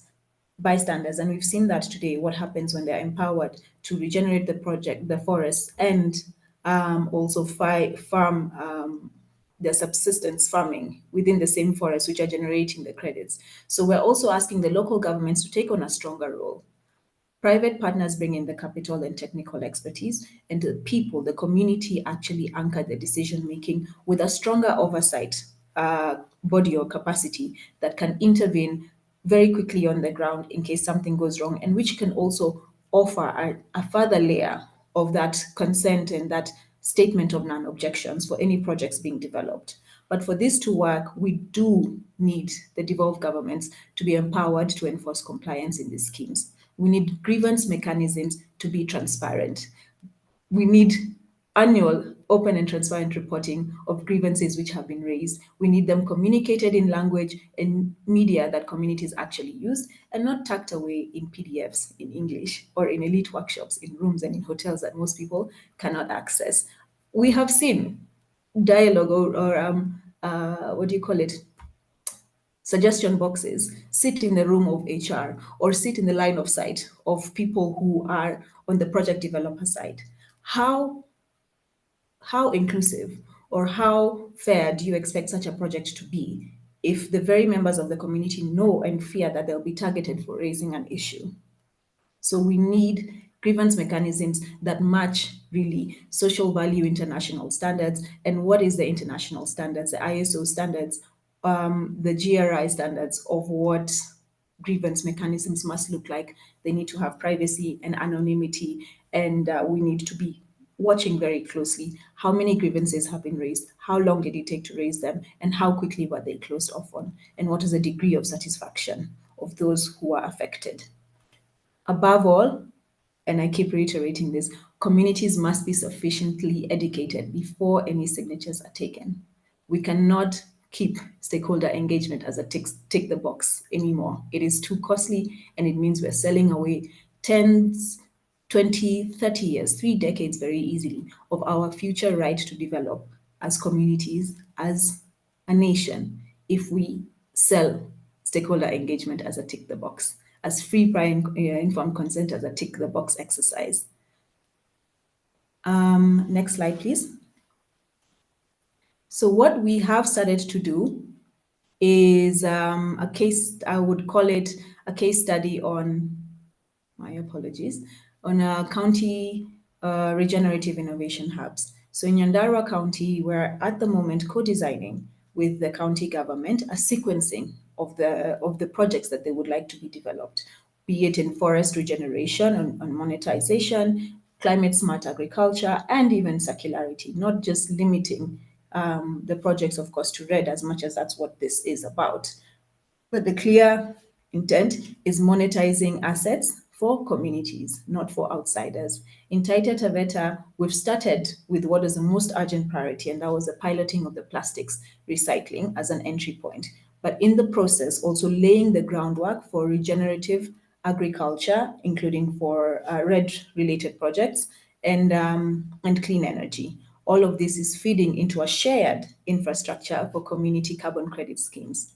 So what we're building through these hubs is community carbon platforms, which will cut monitoring costs through shared DMRV systems, reduce the cost, we believe, by up to 80% to access these markets, lower the entry barrier for IoT purchase, and reinvesting once more the carbon revenues into the communities, the community enterprises, and into public services. So that's what we believe PPPPs can look like in practice. They look like improved livelihoods. Next slide. So what do I see? For me, I do have a vision that in the next coming years, or very, very soon, we'll be seeing equity in monitoring, lower costs to entry, affordable capital to purchase the actual IoT so that you can access high integrity carbon markets and you can fetch the higher prices, training the community members on how to negotiate contracts, how to monitor delivery, so that we remove any permanent disadvantage that is currently baked into existing projects, like the Kasiago project, which started almost 6 years or 5 years before we ever had any regulations in Kenya or policy in Kenya about carbon markets. And even a holistic extension, not just standalone of the RED projects, but making sure that everything to do, RED Plus projects, everything to do with carbon is well understood, well packaged, and the interlinkages and the potential for shared infrastructure is really thoroughly exploited for the benefit of communities. Next slide, please. So what am I seeing in the next 5 years?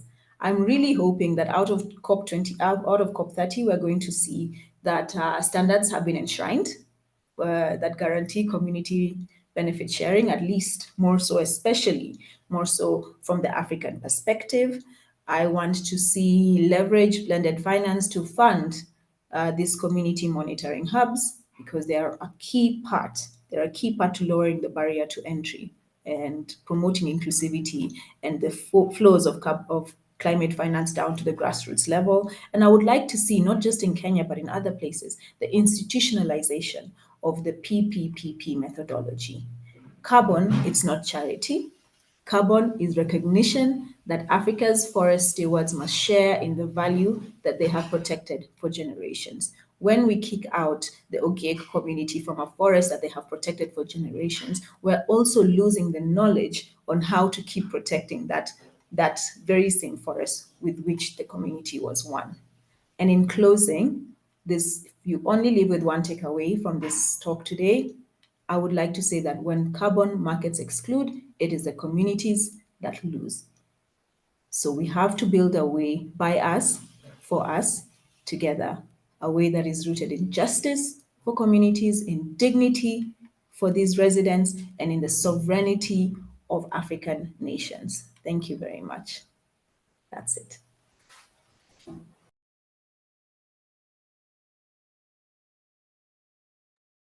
Yes, thank you so much, dear Wanjiru.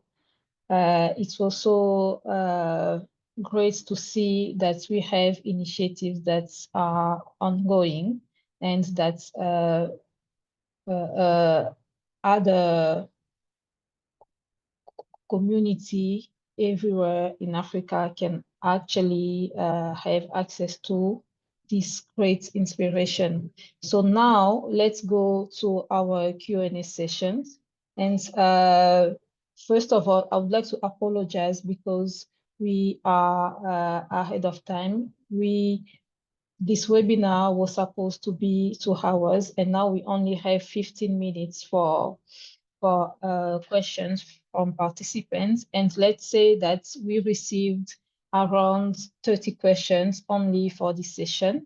And unfortunately, we won't be able to address all of them, but let's start. And I would like to invite all the panelists to activate their videos so the participants can see all of them while answering the questions. Thank you so much. And also, whenever you have 15 minutes to stay with us to interact with the participants, that would be good. If you don't have time to, that is okay, because your contribution is so valuable to us. And yes, let's go to the first question. My first question actually will come from the Pulitzer Center represented by me. I would like to have your insight on how do you think the communities may address their advocacy for a better carbon markets inclusion and justice regarding this important COP30 that is coming in few months now. So how do you think a community advocacy would be addressed regarding how important the next COP is actually happening? So whoever is ready can actually start answering the question. And please also be brief while answering, as we have questions from participants. Thank you.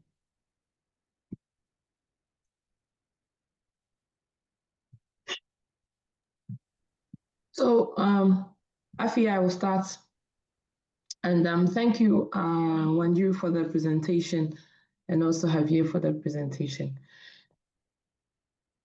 So, how can communities really address these issues and gaps in advocacy?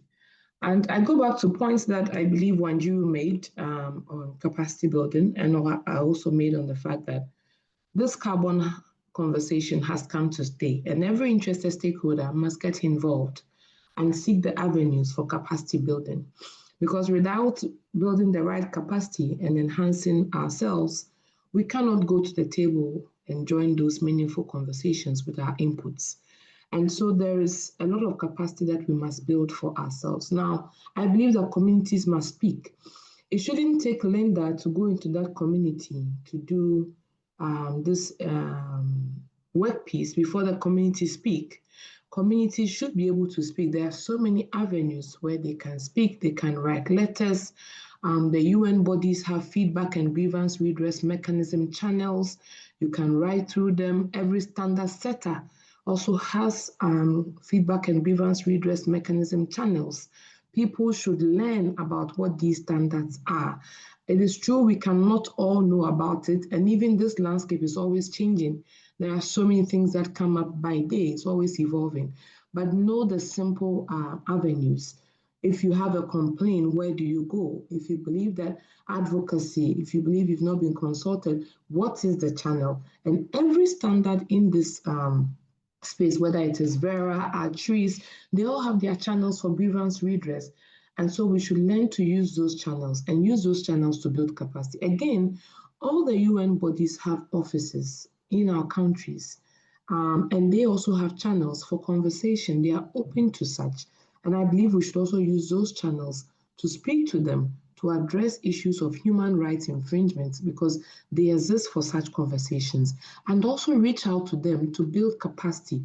UN Red has a technical assistance facility, and countries can really, and communities can approach them to say, we need support to build capacity in this area for us to understand what are our carbon rights, how can we engage, how should FPIC be done? You see, even if FPIC is being done and you don't understand what your rights are in FPIC, it can just be done and the box is ticked. I believe one of us said that. So you just tick the box has been done, but to what extent was it effective and productive? And so communities should learn of all these avenues. And I believe communities can be supported through the many groups. We have many IPLC coalitions, they know the roadmaps, they can enter into these spaces and make a case. And I want to use this opportunity to say that there's a Global Alliance of Territorial, I believe it is territorial communities. They are there, GATC. Local communities can reach out to them. They have various platforms. There's Repaliac for Africa. I think that's West Africa more of. So let's get to know about these bodies, send our concerns, put it across, and then engage. PAGJA in Kenya is there. They are all very useful. Thank you. Yes, thank you so much. Who else would like to answer the question related to communities and COP and COP30? Okay, let me jump on this one. So my first reflections is that COP is not a place that you can go and you start like this, you know? when you talk about, for instance, carbon market or carbon, there are discussions undergoing on a market-based approach. What is the status of negotiations on that point? And there is an in-session during COP13, a technical workshop in-session official UNFCCC session on a market-based approach. The issue is to know that does forest communities are part of the process that can go there and share the experience, because the role of the secretary is just to take note. And if you cannot be part of the process, you cannot share your experience, you cannot share your concern for instance in the no-market-based approach, then this cannot be taken into account on the decisions, because at the end, when you have to proceed, just at the end, people want to implement decisions. And then on this Article 6, we already have a lot of decisions that have been taken. The issue actually will move for the implementation. But I think also that all these CSOs communities have the network, or they go just to be like leaders of CSOs and then go without taking into account inputs from local communities in the field. This is what just I wanted to share, and to be sure that when we want to go to the COP, we want to note, we must be aware of the status of the negotiations and where there's a window that you can bring your inputs. But also we have I mean that the issue of coordinations, because I know that during the COP we can see representative of CSO, we can see representative of IPs, we can see representative of, but how they are linked, how they take into account all inputs from the network. The issue of these network coordinations, for me, it's a big issue, and I think also a challenge for us. Thank you. Thank you so much. Anyone else would like to jump in? If no, we can go to participants' questions. We have, as I said, more than 30 questions from the chat box. And I also invite panelists to directly answer questions in the chat. So we are selecting some of them. First of all, we have a question from Madame Crispin Ngena, and she's addressing this question to Madame Linda Ngari, our journalist.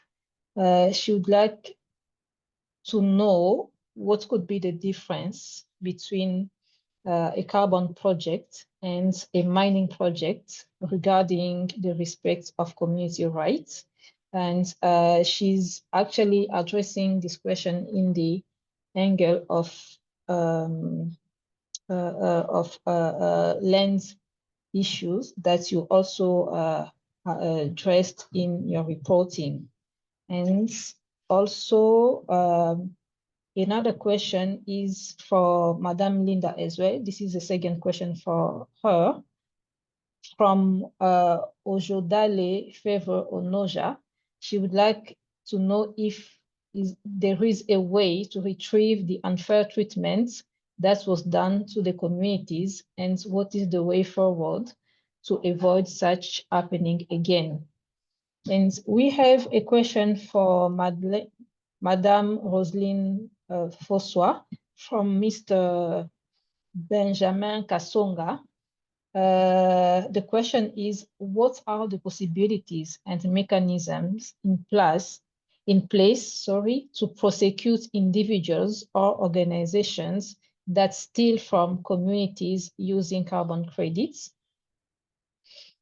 Also, the next question is from Mr. Bruno Abamungu, also for Madame Roselyne Fossois. Mr. Bruno would like to know how they can benefit from fundings and how to proceed, who to contact. But I think this question can be answered on the chat box. And Mr. Humphrey Alex Ogwoke would like to know how the example that you provided from Ghana can be replicated in other countries in Africa, like Nigeria. And we have question for Mr. Itsua. First of all, Grace Rubambura is saying, très bonne réflexion, Monsieur Gervais. Je partage l'idée qu'il est essentiel de mettre en place un système qui associe à la fois le gouvernement et les acteurs du secteur privé. Toutefois, peut-on réellement dire qu'ils ont été impliqués dans les discussions préliminaires? On observe en effet un écart considérable entre les prix du carbone en Afrique, notamment en RDC ou au Ghana, et ceux pratiqués sur d'autres continents. Quelles initiatives concrètes ont déjà été entreprises à ce niveau et dans quelle mesure l'ensemble des parties prenantes a-t-il été associé pour aboutir à une structuration plus coordonnée à la fois au niveau continental et dans chacun des pays concernés? So just to resume, Mr. Grass is asking about the disparity in price between Ghana and the DRC, and what are the mechanisms that have been put in place in order to regulate this sector. And another one for Mr. Itsua, this is in English this time, from Alex Polycarp. The question is there a global policy to persecute those who misuse climate change funds globally, since the funds come from a global bank, and this is a matter of global challenge? Since, as we have seen in the first presentation, Madame Linda's presentation, some of the government officials and the NGOs have come to this space for selfish gains instead of channeling the funds to develop the community. And the last question will be for Madame Wanjiro from Innocent Azi. Innocent Azi is saying, given the demand forecast into 2024 that shows that the prices of different African carbon credit sources will be falling, how are we positioning beyond nature-based solutions to technology-based avoidance? And thank you so much for being patient for getting those questions. So I would like to start with Madame Linda Ngari, if you can answer the questions addressed to you. Thank you.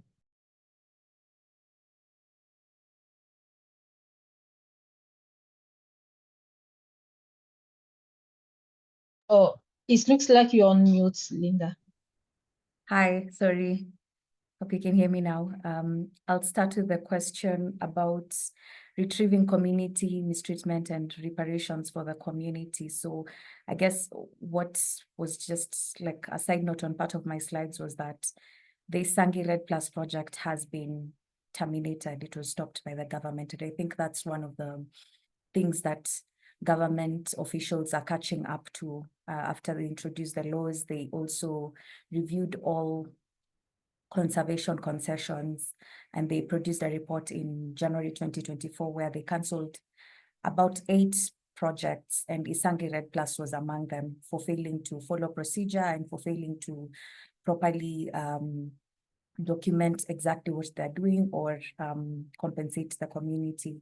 And I'd say that's there's a lot of like negative stories, but the governments and even communities are slowly catching on, and that's one of the wins. So the Blattner family members were ordered to return the land back to the government. So unlike some countries in DRC, all land belongs to the government. So it was returned. The project is no longer selling carbon credits. So that's, I would say that's one way forward for governments to actually, like in the case of DRC, review all the projects. What did we miss while still trying to figure out what carbon credits mean? And the other question about carbon markets and mining, the difference in terms of community rights. I think I'd refer back to Rosalind's presentation where she talked about how carbon dioxide is pretty much intangible. So it's hard to kind of wrap around the way things are operating. Again, I'd say it's fairly new compared to mining, and mining is, again, a tangible, you get your gold or diamond or what is there, and you can actually commodify it and put a price tag to it. And I think mining as market has been there longer than carbon markets. And land issues, yes, remain to be the same. But again, I'd refer back to the previous example. Governments are touching on, and hopefully in 2030, we'd have better representations of communities, and land rights will be well represented in carbon markets. Thank you. Thank you so much, dear Rosalind. And please, Madam Rosalind, can you please address the questions? Thank you very much, Afi. So the first question on mechanisms in place to work on bring these perpetrators to book. First response is that it depends on the country regulations. A number of countries have regulations. If you are doing mining and you do anything illegal, what should happen? If you harvest timber illegally, illegal mining, they have like prosecution, they have fines. We need to also define regulations that indicate if you disenfranchise a community in a carbon transaction, what happens? At the moment, we don't have such in many countries.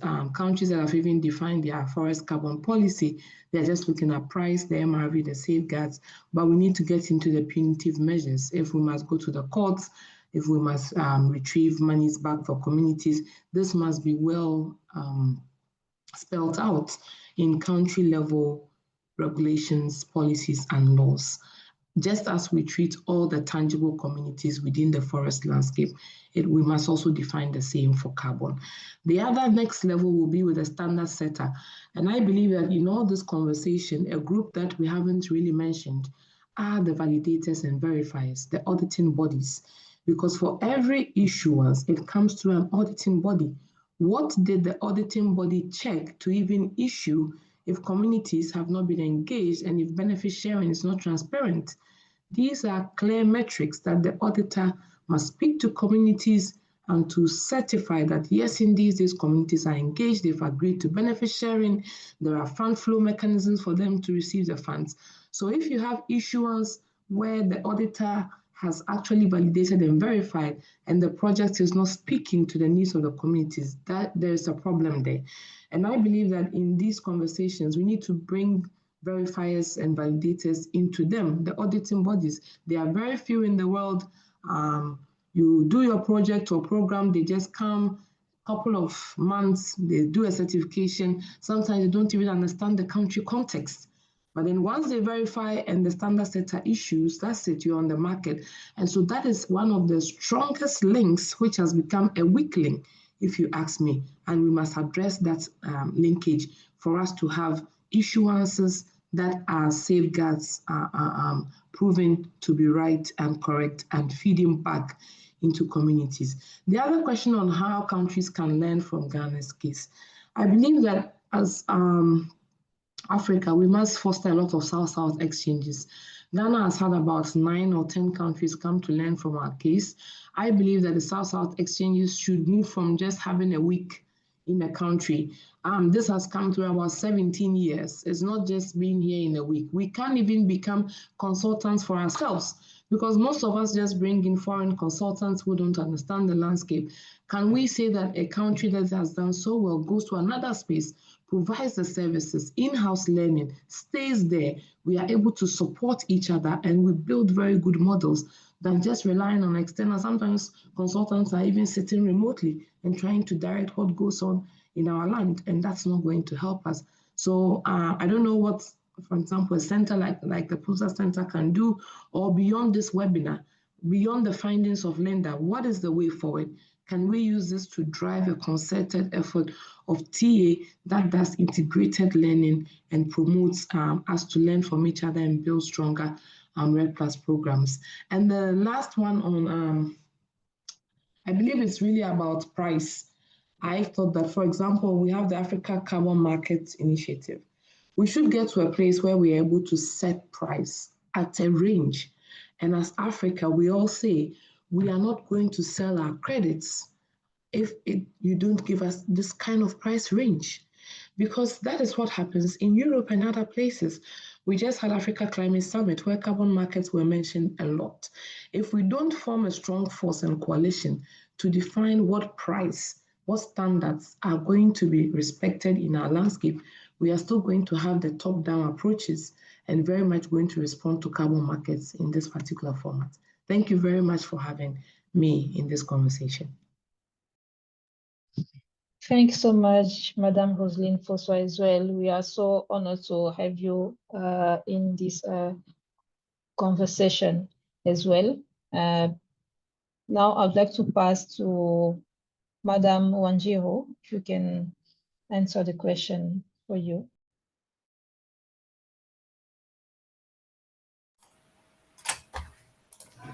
Thank you very much. This was, Innocent's question about the tech-based avoidance investment.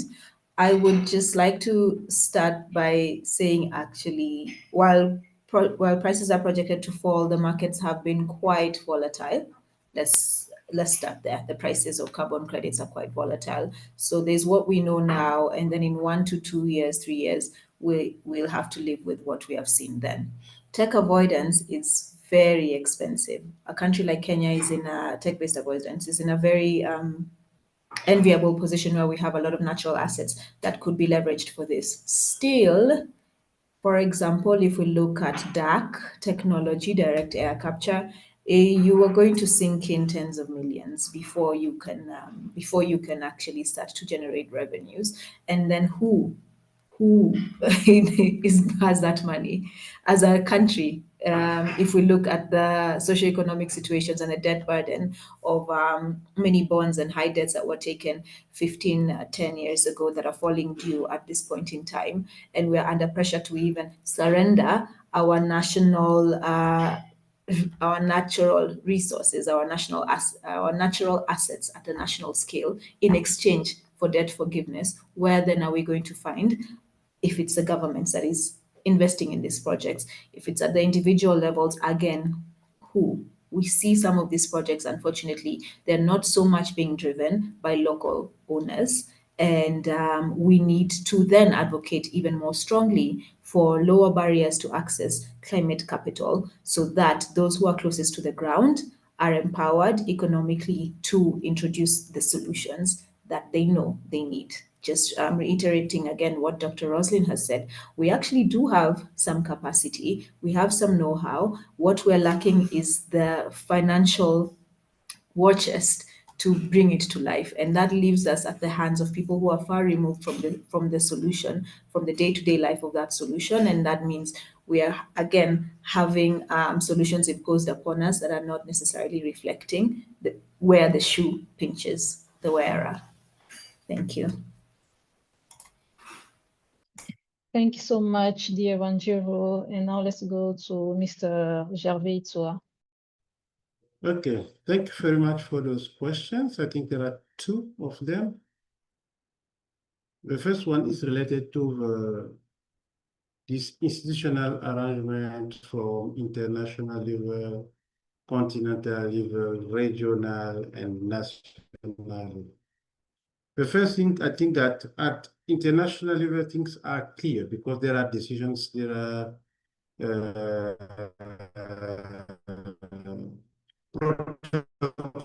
that will be adopted by parties. The issue is related to the implementation.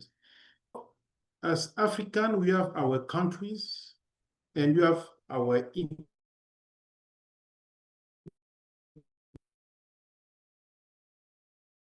integration institution. The one thing is that we don't see clearly the link between continental directive guidelines, regional guidelines, and national guidelines. And last time I took one example during a workshop. When you can see, for instance, Agenda 2063 for African Union, can we have the reflection of this agenda at regional and national level? It's clear that it's no. We have our continental institutions who are doing something that are not aligned with some or that we are doing in, at national level. This is the big issue. I'm working for many years for governmental organization at regional level. We have also the issue of sovereignty of countries. For instance, I shared with you existing guidelines or data from regional level for the involvement of IPs, local communities, ESS of RED, and so on. Then when you adapt it at regional level, countries are free to implement or not. You don't have tools to bring this country or to oblige them to implement those. And I think that this is one of the issues, directive, continental issues, and regional and national. At the end, projects are implemented at national level. For instance, I have been Deputy Executive Secretary for COMIF. When I see this example, surprise. I was the region, we have something that are going unfair, you are not aware. You don't have opportunity to guide them, to show them what is the way that they must follow in order to implement. This is one thing, but in general, when we have these international decisions, it's important that regional institutions can take the lead and then to work with countries to support them. Because we know what happened when they do the conference of party. You can have delegation report, they're not aware what decisions be taken. And here we have, for example, our climate change working group. At the end, we come to organize this event to brainstorm what happening during the COP, to debrief them, and to show them what is the way that they can go and implement at nationally. This is one thing. And then also, it's the same thing. I think that, for instance, if I'm aware, I'm managing many grants from international organization institutions. And there are some provisions on the protocol. If someone, we have this issue of money laundering, and then we are supposed to implement international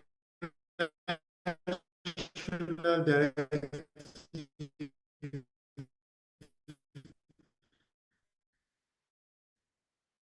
to use climate change resources. We can see, I have managed some grants with GCF. And when you see, it's clear that you are not, and then at the end, if you offense some provision, it's clear that they will stop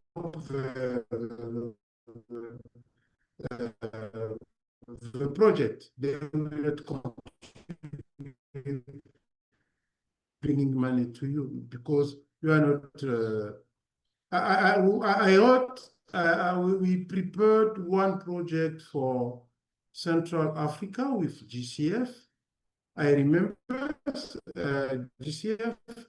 This problem we had to see. Do you have proof that to finance people have demonstrations and to show them that you can? It's what I can share with you.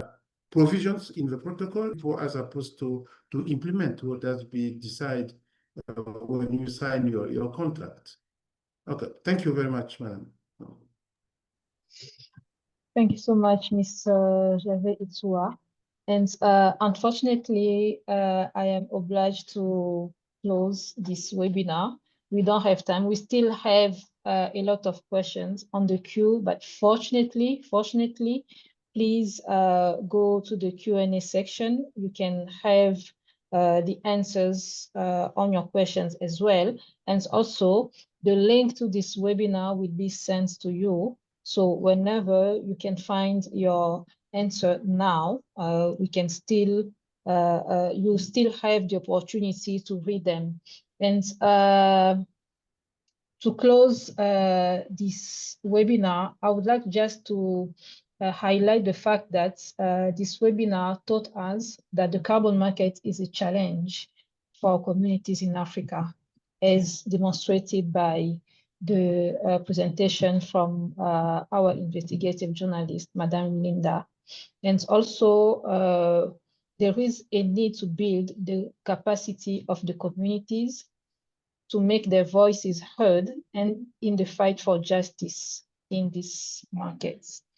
The problems identified at the local and global levels in policies and mechanisms can be solved when communities are equipped with the knowledge and resources to claim their benefits in these mechanisms.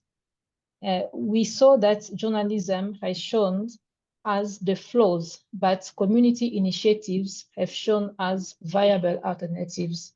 May we learn from these lessons and replicate success stories. I would like to say thank you to all participants that attended this webinar, and my thanks also goes to our expert panelists who actually agreed to sit here and share their perspectives and expertise on the matter of the the subject of today. And my hope is that the knowledge gained today will serve as a precious resource to inform your understanding of the carbon markets and also fuel your various actions for the benefits of all African communities and the planet. So thank you so much, all of you. Thank you for your time, your availability. Thank you for your motivation to participate to this webinar. And please, to all participants, please fill out the survey. That is, we actually dropped the link on the chat. Thank you so much. It was a pleasure to have you in this webinar, and it will be my pleasure to keep interacting with you and have you in our future events. Thank you. Thank you so Okay, much, thank you. everyone. Thank you. Bye. Thank you so much. Bye-bye. Thank you.